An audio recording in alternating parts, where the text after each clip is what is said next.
This is the Horse Radio Network. This is episode 1032 of Horse Tip Daily. A different horse tip, a different equine topic, a different equestrian expert every day. Horse Tip Daily brings the world of equine knowledge to you, one day at a time.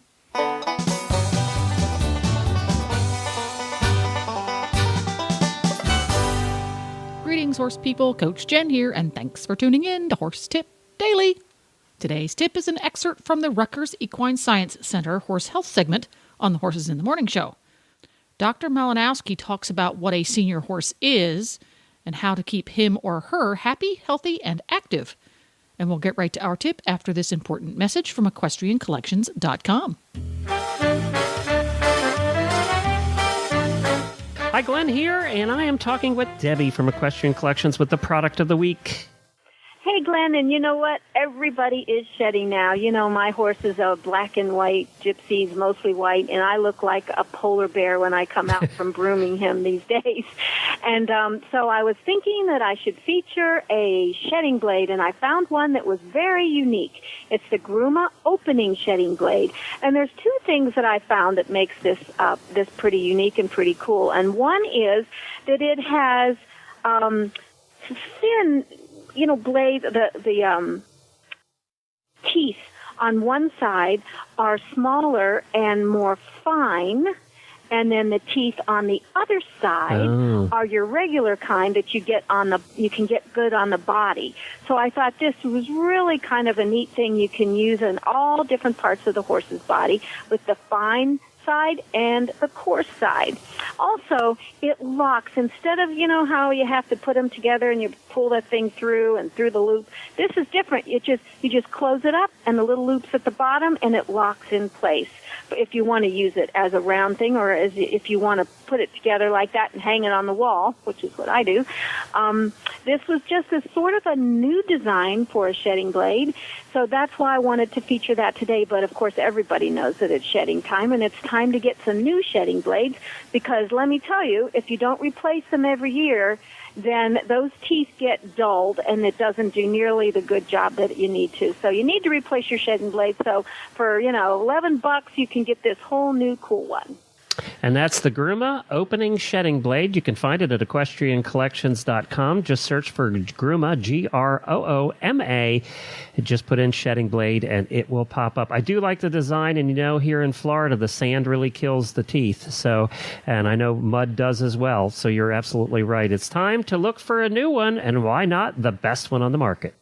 There you go. Thanks a lot, Glenn.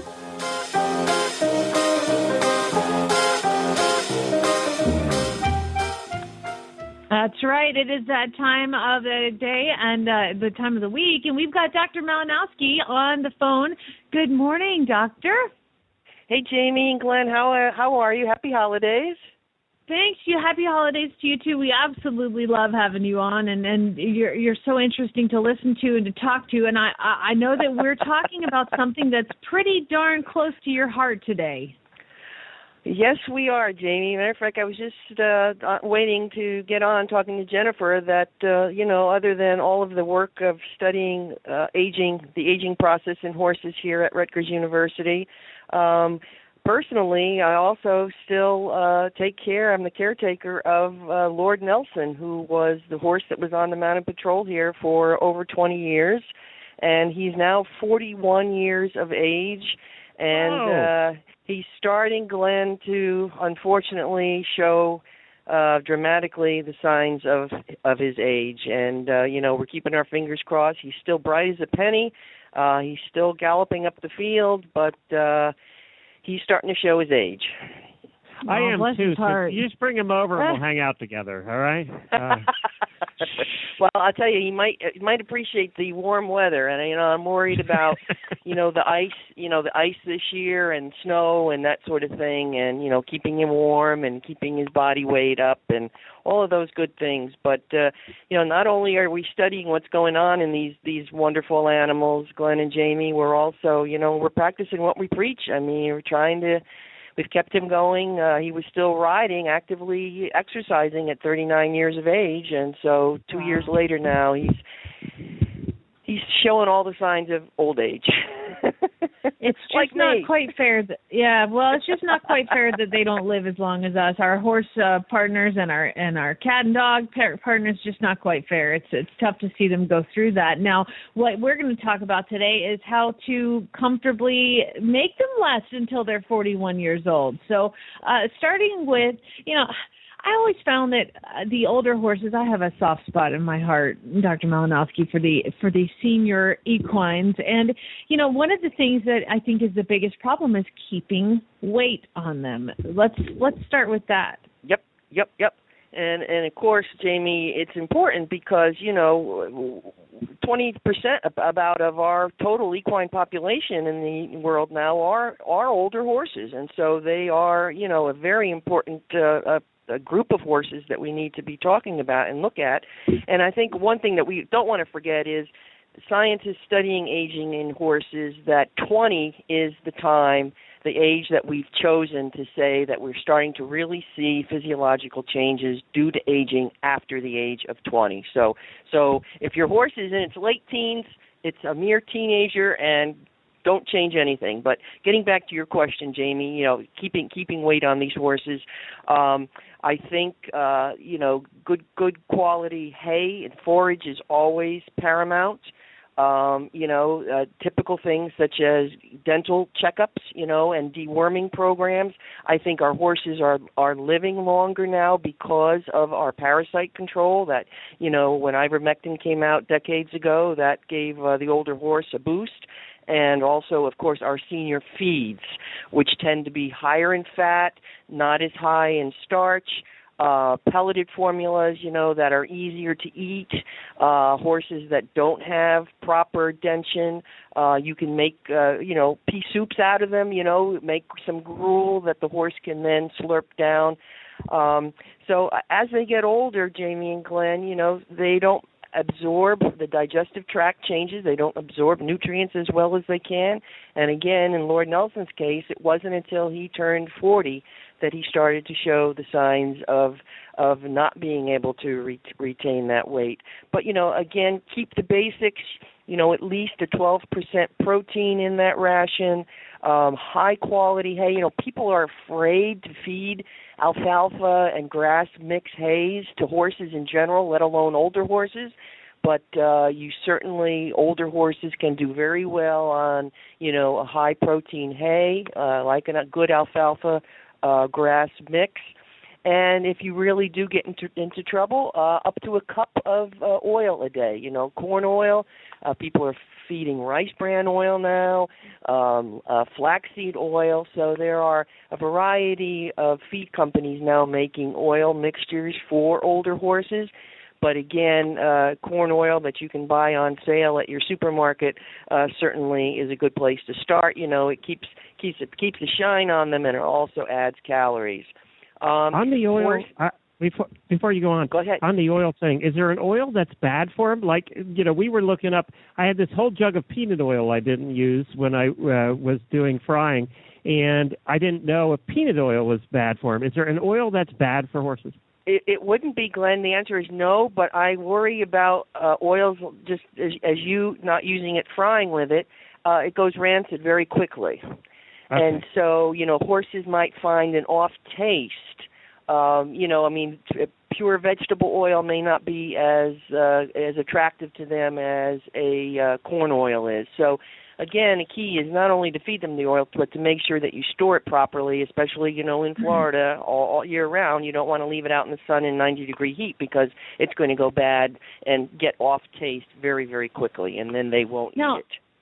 You mentioned, I think last time you were on, was soybean oil. Is that one that you would recommend? Soybean oil certainly could be. Soybean meal, is an excellent protein for horses, a protein supplement as well as a fat, but it's very expensive, Jamie. And so if you're just looking at it for calories, stick with the basics, stick with corn oil, even the flaxseed oil, rice bran oil. I bought a jug of it a couple of weeks ago, and it was $30, for a half gallon. So that's very, very expensive. Where your supermarket corn oil for a gallon, you might be able to get it for $7. So if you're just looking for calories, stay with corn oil. Okay, so I just wanted to let our listeners know that if you are a Costco member, all of these things are much more discounted at the Costco, because I went and bought a ton of corn oil, and now I've moved to the soybean oil, and it's a great deal, a great price at Costco. So anyway, just a little heads up. So it's funny you mentioned this, because I have a 20-year-old that is in my backyard.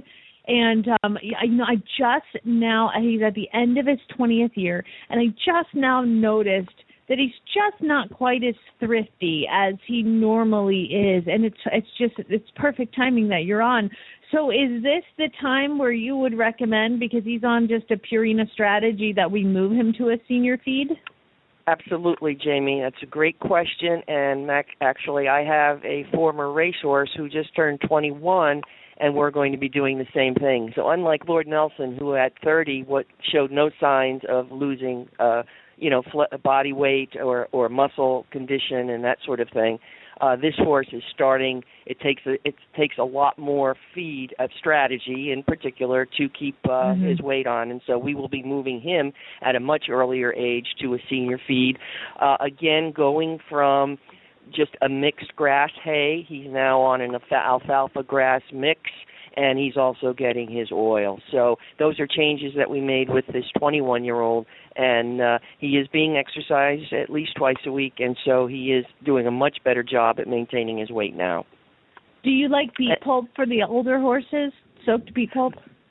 Yes, absolutely. That also, to add fiber, and it would be great for these older horses. All right. So feeding-wise, it seems like the feed companies have got it pretty well spelled out. So moving on, you mentioned exercise. Is this something you go? Just go, girl. Great, Jamie. And it's great that we just are having this talk today, because a group of us from around the world who are interested in older horses just had a lovely week in Virginia 2 weeks ago at the second Havemeyer Foundation workshop on geriatric horses.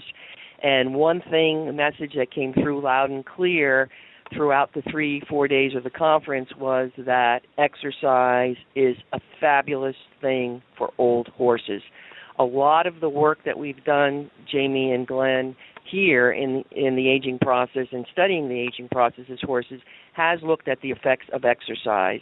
And so something that you can all relate to in the older horse, insulin resistance, or as we say in humans, diabetic state. The older horse does become less sensitive to insulin, and we have shown here in our labs repeatedly that with regular exercise conditioning, that being 3 days a week on an equicizer for about 30 minutes at 60% VO2 max, we can increase insulin sensitivity. And so training is a fabulous thing for horses. Again, if they're prone to a bit of arthritis, getting them to move these joints instead of standing in a stall is absolutely a wonderful thing to do. And exercise, for their mental state, it gives them a job. All horses do like a job. And so while we start to see a decrease in insulin sensitivity with old age, you also, and we've shown this repeatedly, see a decrease in the adrenals' ability to respond with an increase in cortisol, which is the glucocorticoid, the primary one coming out of the adrenal gland in response to stress, to things like exercise. But cortisol is extremely important, guys, because it does serve as an anti-inflammatory agent, and so if animals are prone to inflammation anyway, you want some cortisol there to reduce that inflammation.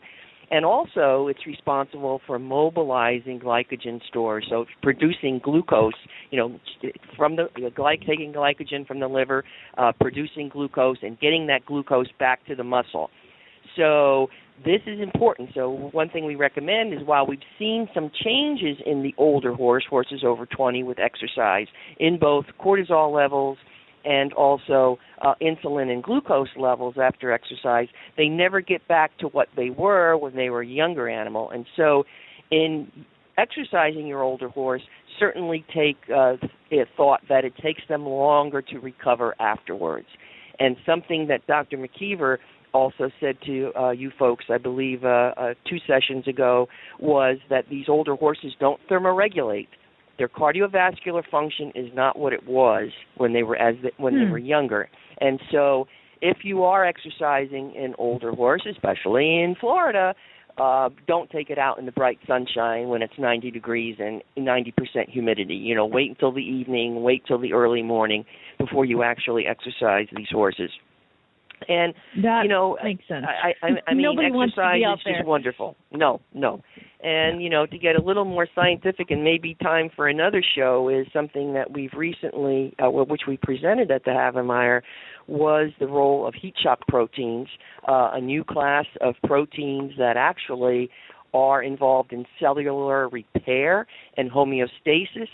They have been shown to also be involved in insulin signaling. And so we've shown here at Rutgers in the older horse that, yes, exercise can increase heat shock proteins in the older horse as well as the younger horse.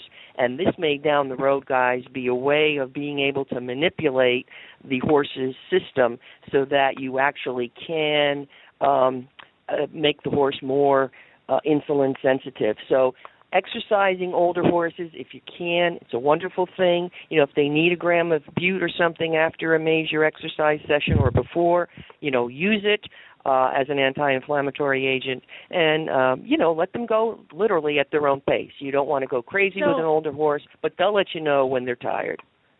Now, you mentioned the fact that they have trouble thermoregulating. Is that something too that can happen? Like on the flip side of that, do they get? Let me see. A horse that, like my 20-year-old Outback is very tough, and he's never wanted a blanket. But should I start to think about maybe keeping an eye on him getting overly cold? Yes, Jamie. Again, Lord Nelson still does not wear a blanket, but I'm concerned about him this year. Now, he is in a shed, a 3-way shed, with a companion, so they huddle up for warmth. And, of course, he's watched every day. If the animal starts to shiver, certainly you would want to blanket that animal. But for now, I mean, in Florida, I doubt that your older horse is going to need to be blanketed because it's cold. Maybe you'll feel better having a blanket on it, but I don't think... Dr. Malinowski, I want to point out that my co-host Glenn lives in Florida, but I am in the very freezing cold climate of Phoenix, Arizona. So it's really tough living out here. I'm mad at you both. I think I need a road trip to see either one of you. We live well, that's for sure. I'll let you know, Jamie, when I'm on the plane. Okay, come on out, girl. Bring Lord Nelson with you. I don't think you can make that trip. We got down to 36 last night here in Ocala. It's chilly. Oh, whoop-de-doo. Terrible. I've had to clip my horses because it is still 34. It's 34 right now. It's not supposed to happen in Florida, but my pony out there, he needs a winter blanket like 300 Phil, I think. No, he's got a long coat. It's what nature gave him, and I'm telling you, they grow a darn good coat. Don't be agreeing with my wife now, Dr. Malinowski, because I wouldn't put a sheet on him last night, and she wouldn't. You're just too lazy to brush him tomorrow. The truth is coming out. No, guys, he'll tell you when he's cold. Well, there you go. You can find links to today's guests as well as more tips on topics ranging from barn care to websites for horse people on horsetipdaily.com. This podcast has been made possible through the generous support of EquestrianCollections.com and listeners like you. And I'll be back again soon with another new expert and a different horse tip. Until then, go ride your horse. The Horse Radio Network and the Horse Radio Network hosts are not responsible for statements of guests or their opinions. Use your own judgment when listening to the tips provided by the experts on Horse Tip Daily.